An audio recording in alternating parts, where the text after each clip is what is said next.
High, আমি বাপি আবার চলে আসলাম আপনাদের বন্ধু আনন্দের রান্নাঘরে।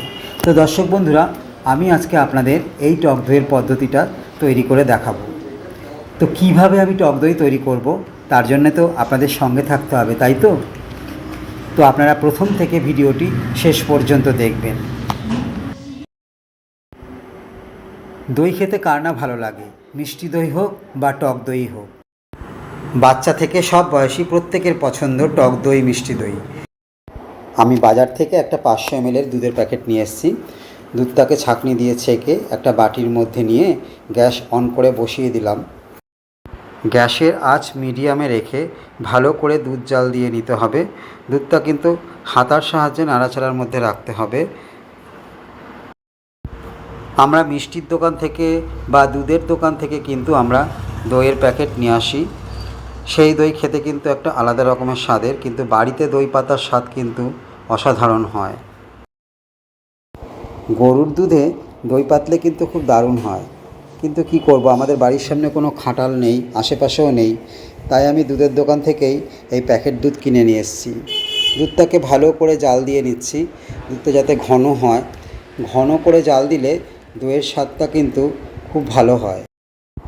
প্রথমে আমি গ্যাসের আঁচটা মিডিয়ামে রেখেছিলাম, এবার কিন্তু আমি গ্যাসের আঁচ একদম লো ফ্লেমে করে দিয়েছি আর হাতা দিয়ে নাড়তে থাকছি। দুধ ঘন হলে কিন্তু দুধের মধ্যে থেকে একটা দারুণ একটা স্মেল বেরোয়, খুব ভালো লাগে, খুব লোভনীয় স্মেল। ঘড়িতে এখন ঠিক সকাল 7:30। আমি এই 7:30টার সময় শুরু করেছি। টক দইয়ে আছে protein, calcium, vitamin B6-12, potassium, magnesium, phosphorus ইত্যাদি। দুধ বেশ অনেকটাই গাঢ় হয়ে এসছে। টক দই প্রোবায়োটিক সমৃদ্ধ, যা পেটের নানান রকমের সমস্যা দূর করে।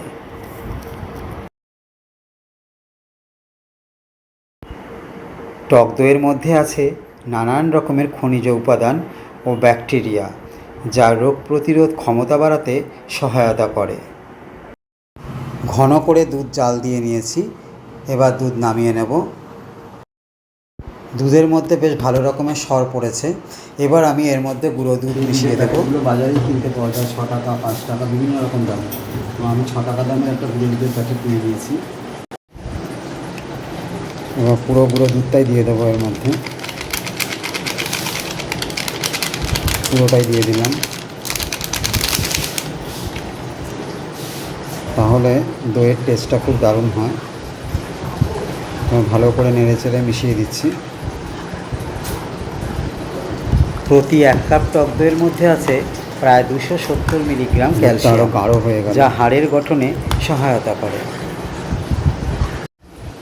এই প্লাস্টিকের গ্লাসটার মধ্যে আমি দইটা পাতবো।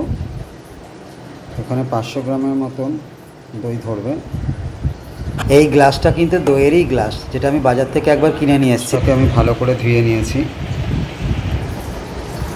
গ্লাসটা আমি যত্ন করে রেখে দিয়েছিলাম, ভেবেছিলাম কোনো সময় গ্লাসে দই পাতবো আমি।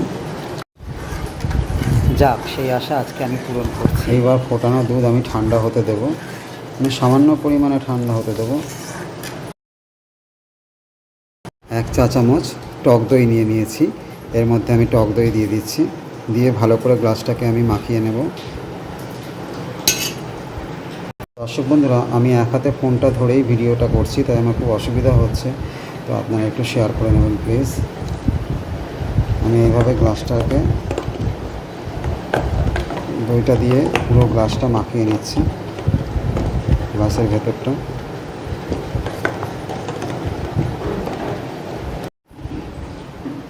ঠিক এইরকমভাবে মাখিয়ে নিয়েছি। টক দইয়ে ভালো ব্যাকটেরিয়া থাকায় অন্ত্র সুস্থ রাখে।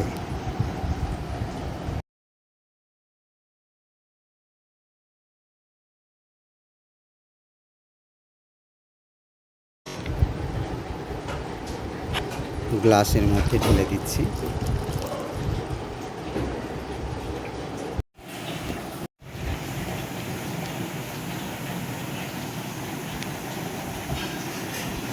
আমার মেয়ের আজ স্কুল তাড়াতাড়ি ছুটি হয়ে যাবে, ওকে আবার আনতে যেতে হবে।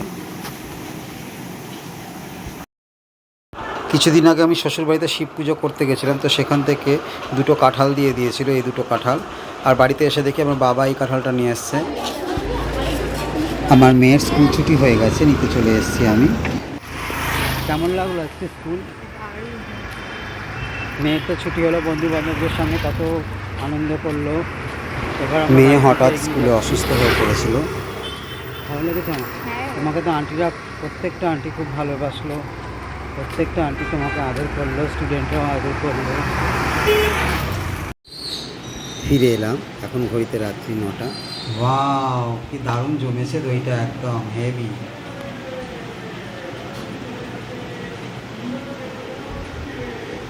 তো দর্শক বন্ধুরা, আপনারাও কিন্তু এরকমভাবে ঠিক দই পেতে ঘরে খাবেন, বেশ ভালো লাগবে। এবার পরিবেশনের পালা। কেমন লাগলো অবশ্যই কমেন্টের মাধ্যমে জানাবেন। বাড়িতে গেস্ট আসলে এইরকমভাবে টক দই পেতে খাওয়াবেন, দেখবেন আপনার খুব প্রশংসা করবে এবং আপনার কাছ থেকে শিখতে চাইবে যে কী করে টক দই বানালেন।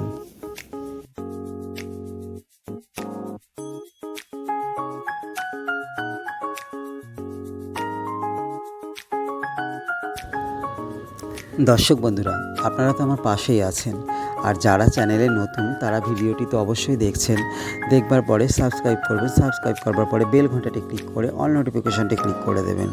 আমার এই ভিডিওটি আপনাদের বন্ধুবান্ধব এবং আত্মীয় স্বজনদের কাছে শেয়ার করুন, লাইক করুন, কমেন্ট করুন। নমস্কার।